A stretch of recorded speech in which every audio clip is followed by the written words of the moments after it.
¿Cómo están? Bienvenidos a este espacio en el que intentamos por un ratito nada más corrernos del último minuto, de la última información y nos tomamos 30 minutos para dialogar en Chakra TV. Lo hacemos con las personalidades que consideramos que son referentes en cada una de las materias que estamos abordando y que tienen que ver directamente con su vida. Esté usted en los grandes centros urbanos o trabajando como productor agropecuario en el medio del campo. Es un gusto para nosotros hoy presentar a quien nos acompaña, el contador Santiago Sáenz Valiente. ¿Cómo le va? Karina, qué gusto, ¿eh? ¿Cómo estás? Pero muy bien, muchísimas gracias. ¿Ya te tomaste todo el café? Yo todavía ni empecé. Ya casi todo. Tengo un montón de preguntas para hacerle y voy a pedirle que me las explique de una manera sencilla para que pueda entenderlo yo, que sé muy poco de cuestiones contables y muchos que nos están siguiendo. Ya arrancamos complicados. Si hay que explicar esto sencillo, ya arrancamos complicados. Vamos a tratar de hacer lo posible. La primera, no podemos descartar el tema lluvias, inundaciones y naturalmente hablamos de emergencia agropecuaria. ¿Cómo se va a resolver este tema? Porque tengo otra pregunta después vinculada con la cuestión climática. Mira, la verdad que es triste, sí. Sin duda, esto está claro, que la producción agropecuaria es a cielo abierto, aunque hay alguna gente que en su momento no lo quiso comprender. El tema de la emergencia, la verdad que tiene una ley que entiendo que se va a modificar y esperemos se modifique. Tiene grandes inequidades porque se pretende estar dentro de lo que es el desastre agropecuario, que es el real beneficio fiscal, por así decirlo, porque ya uno está alicaído totalmente y con los brazos bajos en esas condiciones, campos inundados que tienen un 80% de pérdida de capacidad de producción respecto del periodo anterior. Efectivamente, esos porcentuales rígidos no son nada razonables. O sea, el que está en el 75%, 78%, no tiene el beneficio. El que está en el 81%, sí. Realmente no es lógico. Y la emergencia, que es lo que hace es diferir impuestos, con tasas que tienen un descuento, pero tampoco gran cosa, es por encima del 50% de la pérdida de capacidad de producción. Esta ley se modificó no hace tantos años y se perdió la oportunidad allí en su momento de realmente considerar otros parámetros, porque el problema no es solo el momento de la emergencia, sino el post-emergencia, ¿no? Y acá hay que resolver cuestiones, obviamente, de infraestructura, ¿no? Sí. Un proyecto de ley que, como usted dice, efectivamente fue modificado en el Congreso de la Nación en la gestión anterior y en el cual se introdujeron cambios, pero no en consonancia con lo que, en ese caso, los representantes del campo puntualizaban como necesidad. Tradúzcamelo al castellano básico. Hoy, ¿cómo llego yo, independientemente de los porcentajes que usted daba, a una emergencia o un desastre agropecuario y con qué me encuentro? ¿Qué beneficio recibo? Bueno, a ver, en primer lugar, es necesario que la provincia declare la emergencia.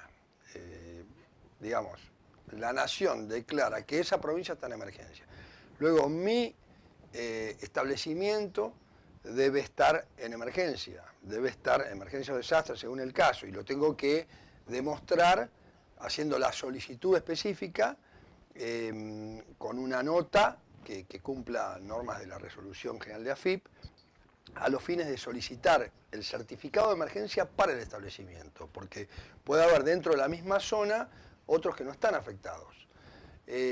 Una vez que obtengo eso, tengo los beneficios, entre comillas, que son cosas indispensables, como, por ejemplo, tener una suspensión del pago del impuesto inmobiliario, o a nivel provincial dejar de pagar el impuesto a los ingresos brutos. El tema nacional pasa, insisto, lo que es emergencia, diferimiento, lo que es desastre, ya estamos en una cuestión de que nos permiten no pagar, por ejemplo, el impuesto a las ganancias. ¿De qué ganancia hablamos? O sea, no hay ganancias. Y esto yo, Karina, a veces lo ato un poco con los derechos de exportación en forma directa, porque los derechos de exportación, que recordamos un poco todas las críticas que hemos hecho respecto de que es un impuesto a los ingresos, que no contempla los costos, que es absolutamente inequitativo, que en realidad lo que hace es distorsionar absolutamente la renta al productor. Fíjate que justamente eso se ve muy bien en el tema de las emergencias, porque cuando hay una pequeña producción, un pequeño rinde, que sobre ese pequeño rinde me apliquen el total del impuesto a los derechos de exportación, las mal llamadas retenciones, como digo yo, efectivamente es una distorsión horrible, porque ese contribuyente tiene muchísimos gastos y apenas tiene algunos pocos ingresos con un pequeño rinde, le cobran el 30% ahora en la soja. Así que hay distorsiones graves, gracias a Dios se han, digamos, eliminado, como sabemos, los derechos de la mayoría de los granos, pero bueno, todavía no se ve con claridad, porque falta un tiempito más para que liquiden, los efectos benéficos, pero que después vamos a hablar si querés, tiene distorsiones vinculadas con ganancias. Hay que consignar que buena parte de las zonas inundadas por estas horas en buena parte del país son zonas sojeras, que es el cultivo que precisamente tuvo una quita del 5% en las retenciones, pero no la eliminación de las mismas. Esto va a reducir el ingreso por retenciones del Estado también. Sí, divisas de entre 1.000 y 2.000 millones de dólares y de retenciones del Estado entre 300 y 750 millones de dólares, lo cual preocupa también, ¿no?, a los fines de las arcas fiscales. Otro tema controvertido, por cierto, ganancias. Explíqueme. Tenemos para rato. A ver. Acá tenemos dos cuestiones. Una, las sociedades o las empresas agropecuarias. El principal tema es, las sociedades pagan una tasa directa del 35% sobre algo que le dicen ganancia. ¿Por qué digo sobre algo que le dicen ganancia? Porque efectivamente la inflación distorsiona los números. Pues fíjate, Karina, la inflación es como el diablo. Muestra las apariencias y esconde las realidades. Y esto que una vez lo escuché, hay un filósofo que lo dijo, Andrés Mugó, realmente me llegó mucho y creo que es muy gráfico. Es decir, la forma de calcular las rentas, la ganancia, el resultado, porque a veces es un quebranto, una pérdida, no contempla los efectos inflacionarios. Y en el agro es donde más se da en forma contundente esta distorsión. ¿Por qué? Porque obligan a que las existencias de granos, de hacienda, de productos agropecuarios se valoricen, se evalúen, se registren impositivamente al valor de plaza. Y entre el ejercicio anterior, el cierre anterior y este cierre de ejercicio, efectivamente ese incremento de valor en su gran medida fue inflación pura. Entonces me están cobrando un impuesto directamente de inflación. Esto hay que resolverlo. El gobierno tiene miedo y preocupación de reconocer esto en forma directa, según tengo entendido, me lo han comentado, por el efecto que puede producir esto en una disminución en la recaudación. Estamos de acuerdo. Ahora, la solución para mí no es blanca o negro, porque se puede hacer, como alguna vez ya hubo, una forma de registrar este ajuste, llamémoslo, en varios periodos. Por ejemplo, los 5 periodos venideros. Bueno, entonces el efecto no sería tan directo en la recaudación y habría una cierta contemplación para el productor. Por un lado eso, de las sociedades. Las personas físicas, fíjate que el mínimo para una persona física que es titular de un establecimiento agropecuario, no me gusta decir explotación, de ninguna manera, pero a veces sale. Sí.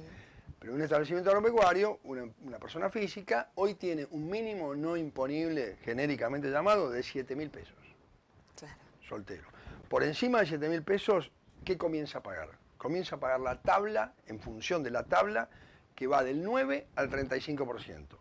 Si ese productor gana, entre comillas, porque la ganancia ya vimos que no es real también, porque estamos hablando de una empresa, si ese productor gana más de 10.000 pesos por mes por encima de ese límite, o sea, 17.000 por mes, comienza a pagar la tasa máxima del impuesto, con lo cual, digamos, no existe progresividad alguna, que es una de las condiciones que tiene que tener este tributo.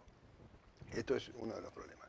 O sea, acá lo que está pasando es una necesidad urgente de resolver estas cuestiones, teniendo cuidado con la posible pérdida de recaudación, pero siendo consciente también que en forma indirecta los contribuyentes que tienen una menor carga fiscal van a salir a consumir más, Karina.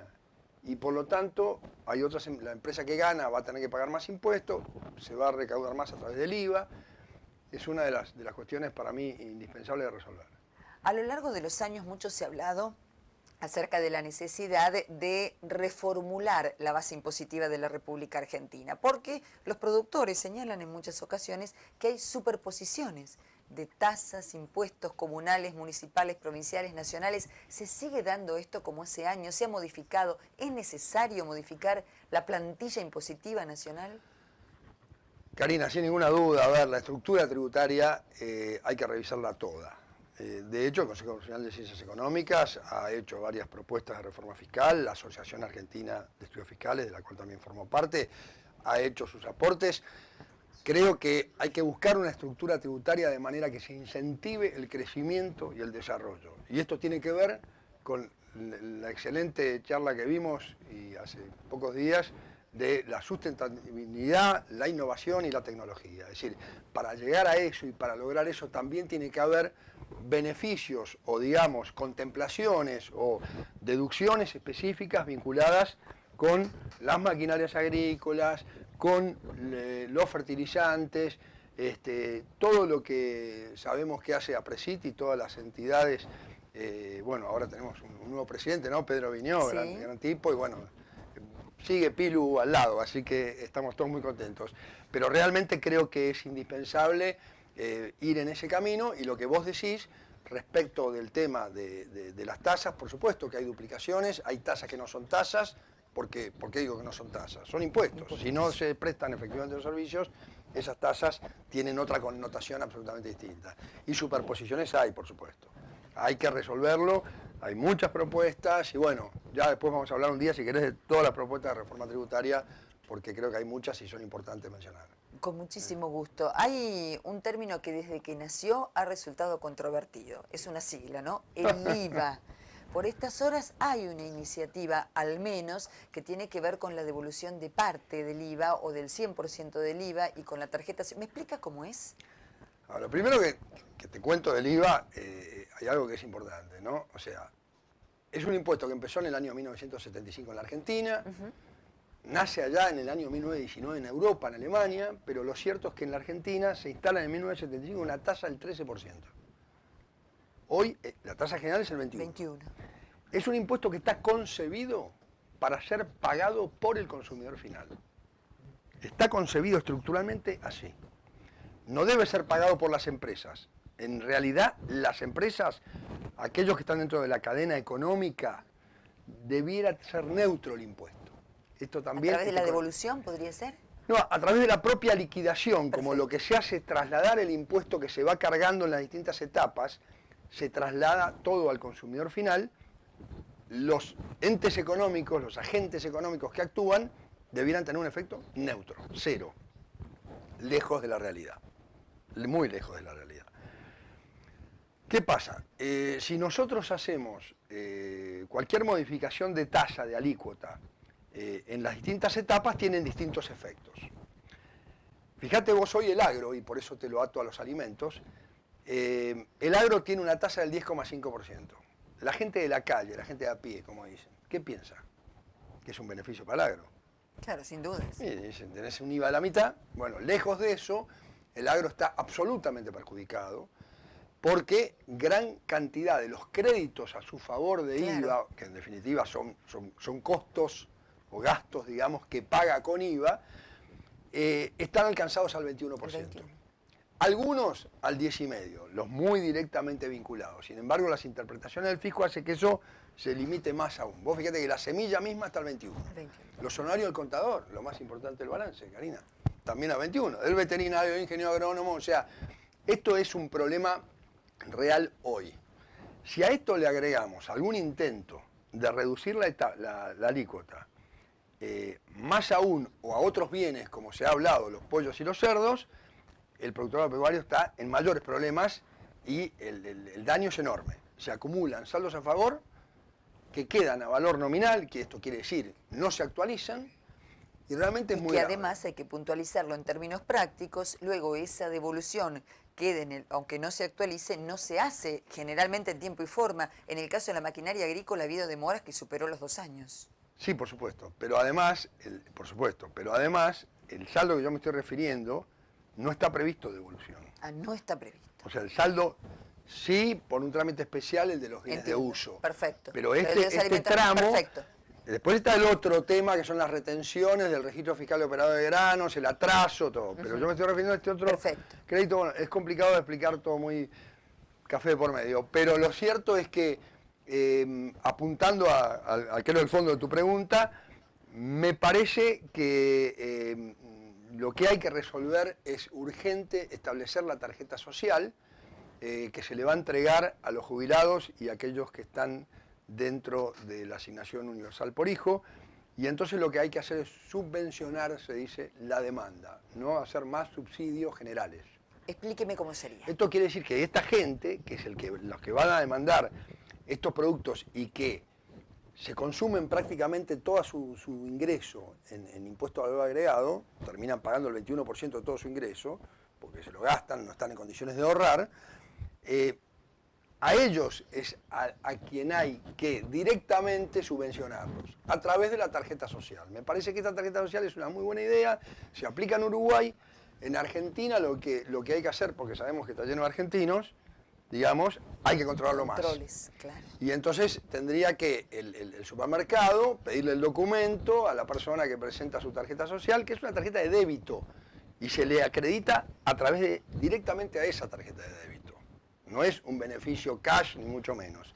De hecho, hubo quejas porque se necesita el postnet y hay lugares alejados del país. Bueno, tendrán que comprar en lugares donde tienen el postnet porque se tiene que hacer a través de una tarjeta identificando los beneficiarios. Así que, de la otra manera, yo creo que es un problema, bueno, complejo impositivo vinculado con los saldos a favor. Sí. Otro tema que por estas horas preocupa al menos a varios empresarios agropecuarios relacionados con el sector agroindustrial es el de los bienes personales. También le preocupa a los particulares en general, ¿verdad? Porque a partir de los datos existentes abarca a muchísima gente.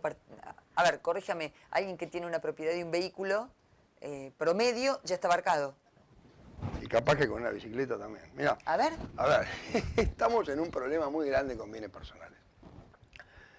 Soy un constante crítico de este impuesto porque me parece que hoy no tiene ni pie ni cabezas de cómo se está liquidando. No hablamos solo del mínimo. El mínimo, los 300.000 pesos, es anecdótico, sin ninguna duda que es una consecuencia terrible porque hay gente que tiene una propiedad. Depende del momento en el cual la haya comprado. Puede ser que un contribuyente que haya comprado últimamente, hace un par de años, una propiedad de 40 metros cuadrados, pague, y alguien que tiene un departamento de 250 metros cuadrados comprados hace 15 años no pague. Ah, no, entonces, ¿por qué? Porque se evalúa en pesos. Claro. Y el dólar a 10 pesos o ahora 15 o a 14.70, me potencia el valor de esa propiedad. O sea, a distintas riquezas se le aplica una distorsión horrible. Acá hay que resolver esto. Hay que arreglar el mínimo no imponible. Bueno, primero diría, hay que derogar el impuesto. Pero bueno, vamos a tratar de no ser tan drásticos. Hay que aumentar el mínimo no imponible. ¿En cuánto tiene que estar? Y 1,5 millones de pesos. $100.000. Como normalmente estuvo. Hay que reducir la tasa. La tasa hace 5 años, 4 años, ya no sé calcular bien, aumentó al 1,25%. Hoy se está hablando de aumentar el mínimo y aumentar la tasa. Yo creo que los impuestos patrimoniales tienen que servir para controlar al sujeto, pero no para recaudar. Este es el punto, para obligarlo a declarar los bienes y a través de una mínima tasa obligarlo a liquidar y declarar. Pero esos bienes se han adquirido con ganancia que ya estuvo grabada en ganancias. Entonces no tiene sentido. El otro punto es esta distorsión enorme que ha generado lo del 1 a 1 en su momento. Los que han comprado bienes antes del año 2001, hoy pueden tener bienes de muchísima importancia y no estar pagando el impuesto o estar pagando el impuesto muy bajo. Esa gente hoy no se puede mudar. No se puede mudar, Karina. Porque se muda y le potencia en bienes personales con cifras siderales. Alguien que haya comprado un inmueble en $300.000 en el año 2000, fueron 300.000 pesos. Si no tuviera más nada, claro, ni siquiera paga. Y hoy esos $300.000, porque son 4,5 millones de pesos. Entonces va a pagar 45.000 pesos de impuesto anual. y tiene la misma riqueza. Vendió su inmueble y compró el de arriba porque le pareció más simpático el de arriba. ¿Que hay perspectivas de modificación de ese impuesto? Yo voy a seguir criticándolo, a pesar de que sé que no cae muy simpático afectar un poco la recaudación, pero me parece que la equidad es la base de la carga pública. Tenemos que resolverlo. Esto es indispensable. Lo mismo pasa con los autos. O sea, hay muchas distorsiones en este tributo y me parece que no es equitativo. Santiago, ¿se pueden explicar los impuestos del campo en criollo? Tratamos, ¿no? Tratamos ahí con Hugo Rossi, con Lucio González Bonorino y Gabriel Larrabe, hicimos este pasquín. No tan pasquín, un libro muy interesante. Lo que tiene de prácticos los gráficos, tiene 180 gráficos y eso ayuda. La verdad que bueno, ahora queda muy poco. Didáctico, ¿eh? Tratamos, fue la idea original, fue esa, tratar de ser lo más didáctico posible, porque, bueno, consideramos que hay que hacer capacitación tributaria para que haya cultura tributaria. Consideramos es indispensable que el productor sepa qué está pagando y por qué y cómo. Y por supuesto planifique sus impuestos lo más que pueda, ¿no? Esto es indispensable porque para temperar un poco el costo de la carga. Quiero hacer una consulta que sale de la pregunta que puede ser de servicio hacia el productor o el ciudadano y que tiene que ver con su percepción personal después de tantos años de trabajar vinculado al agro. ¿Por qué cree usted que existe una imagen como preestablecida del productor agropecuario igual evasión o evasor? Yo creo que no se ha comunicado adecuadamente, yo creo que es un mito. A ver, la evasión existe desde que el mundo es mundo prácticamente, pero en realidad, primero, es indispensable combatirla. Acá hay un tema de relación y de vinculación también entre el fisco y los contribuyentes, que desde Abad, y en esta etapa sobre todo, está volviendo a tratar de ser más amigable, por así decirlo. El fisco, para mí, tendría que hacer más capacitación tributaria general, tendría que haber educación tributaria en la primaria. El pequeño de 12, 14, 16, 18 años, ya no tan pequeño, sí, adolescente tiene que comprender que los impuestos hay que pagarlos y hay que lograr tener una estructura tributaria que afecte lo menos posible el desarrollo de la economía. En el caso del campo hay una imagen así como el gran evasor. Yo no lo veo. Sí creo que hubo empresas fantasmas, cuestiones que se hicieron para exportar. Creo que es indispensable, insisto, lograr una buena educación tributaria y para el productor agropecuario entender que él tiene dos cosas. Tiene que liquidar correctamente sus impuestos y tiene que ejercer sus derechos. Está lleno de productores agropecuarios que tienen saldos a favor importantes de IVA a devolver y que por temor a que venga el fisco a revisar, no solicita la devolución del capital que le corresponde, que es de él, que es un capital de trabajo que hoy lo tiene el fisco. Respecto a este tema del productor, hay muchos productores que, pudiendo acceder a los beneficios, entre comillas, relativos que hoy le da la emergencia, más puntuales, el desastre agropecuario, por no involucrarse en una cuestión de tramitaciones burocráticas, traumáticas para muchos, incluso trasladarse hasta el pueblo, hasta el municipio, para pedir el certificado correspondiente, ¿no hacen uso de ese beneficio?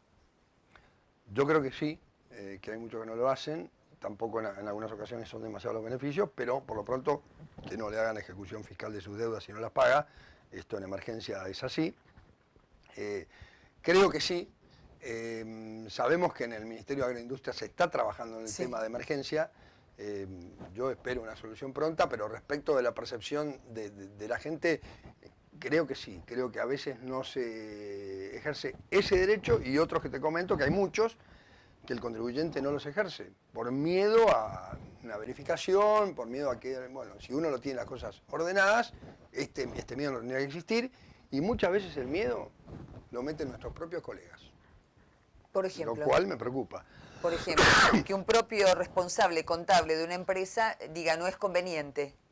Sí, le plantea al productor, no hagamos esto porque por ahí viene el fisco. Bueno, o sea, claro, esto contribuye a esa imagen bien mítica, ¿no? Que tiene que ver con el campo evade. Yo creo que el tema de la evasión, Karina, es algo que hay que resolverlo a nivel país y hay que ver todas las causales, que son muchas, por las cuales se la elevación, entre ellas una presión fiscal insostenible, también, hay que decirlo, y entonces, bueno, si esto se aliviana y hay cultura tributaria, el contribuyente se va a dar cuenta que son más los beneficios que los perjuicios de estar pagando los impuestos que corresponden, ¿no? La última, y en este caso vuelvo al IVA y al otro aspecto, al de la devolución del IVA. Por ejemplo, para muchas industrias conexas de manera directa con la agricultura, con la ganadería, corríjame si no es así, maquinaria agrícola, industria cárnica. ¿Cómo está en este momento? ¿Hubo momentos de severas demoras? Desconozco en los últimos días qué ha ocurrido. Imagino que te estás refiriendo, a ver, la compra Sí. de maquinaria agrícola por parte del productor tienen tratamiento de una devolución, son alícuotas del 10,5% y tienen un tratamiento de devolución especial. Aquellos que venden la maquinaria agrícola, Aquellos que la venden. digamos, si la venden en el mercado interno, yo entiendo que no hay ningún beneficio especial. El tema son las exportaciones, tanto de los productores, exportación de bienes, o de los industriales. O que realicen alguna exportación de bienes o de maquinarias, tienen la devolución especial del impuesto, porque justamente la idea es que se logre exportar los bienes sin ningún impuesto o el menor impuesto contenido en el precio. Por eso es la gran ventaja que tiene como tal el impuesto de valor agregado, a pesar de ser muy regresivo para la población y en especial los sectores más vulnerables. Efectivamente, el IVA tiene sus beneficios. Uno de ellos, insisto, es poder exportar, y esto está aceptado mundialmente, sin que esté el impuesto contenido en el precio. Esto es una de las grandes cosas. Una más, y tiene que ver con la situación de la Argentina. Si usted debiera, para ponerle un corolario a esta entrevista, debiera posicionarla respecto de lo que es la situación tributaria en los países de la región, citemos el caso del Mercosur, con el cual tenemos más relación intracomercial. Sí, sí. ¿Cómo está? Y mal. Yo participé en Uruguay en un congreso que se hizo justamente de tributación y veo que claramente, bueno, la presión fiscal que hay sobre la Argentina, de hecho, ¿cuántos argentinos se han ido a producir al Uruguay y a comprar campos al Uruguay, a producir al Uruguay? Más allá de que nunca tuvieron las retenciones, digamos, yo creo que acá necesitamos corregir mucho. Brasil es un país que tiene un nivel de complejidad extremo, muy convulsionado ahora, pero es muy extremo, muy complejo, digamos, toda la estructura tributaria. La nuestra también, pero ellos nos ganan. Y yo creo que a nivel de presión fiscal, Argentina lleva la punta vergonzosamente, diría. O sea, estamos dentro de los países que mayor presión fiscal tiene del mundo. Del mundo, incluso si nos comparamos con países europeos nórdicos, estamos muy parecidos, depende de la actividad, pero en el caso concreto de la producción agropecuaria, yo considero que sí, a pesar de que vos sabés que ya bajaron el porcentual del 93% que habían analizado allí en Córdoba en la fundación al 82%, pero bueno, sigue siendo un porcentaje sobre la renta espantoso. Es muy ¿no? importante. Santiago Sáenz Valiente, ha sido un verdadero gusto conversar con usted. Ha demostrado una vez más que es posible explicar los impuestos del campo en criollo. Vamos a ver. Le agradecemos enormemente el tiempo que nos ha brindado y la claridad de los conceptos tan necesarios en temas que para usted son sencillos y para muchos de nosotros son hasta escabrosos en oportunidades. El desconocimiento es el peor enemigo a la hora de hacer cualquier gestión. Mafalda decía, según leí recién, por Facebook, que decía, hay que leer, porque si no tenés que creer todo lo que te dicen. Así que hay que leer. Pero eso de que cada vez está más complejo, esto de sencillo tiene poco. Muchísimas gracias por su tiempo. Gracias a vos, Karina, un gusto, un placer. Igualmente. Conversamos hoy con el contador Santiago Sáenz Valiente en este espacio en el que, Café Mediante, intentamos analizar con quiénes son los principales referentes en cada uno de los temas, aquellos aspectos de la vida cotidiana que tienen que ver con nosotros, que estamos en las grandes ciudades y con quienes viven en el campo. Muchas gracias.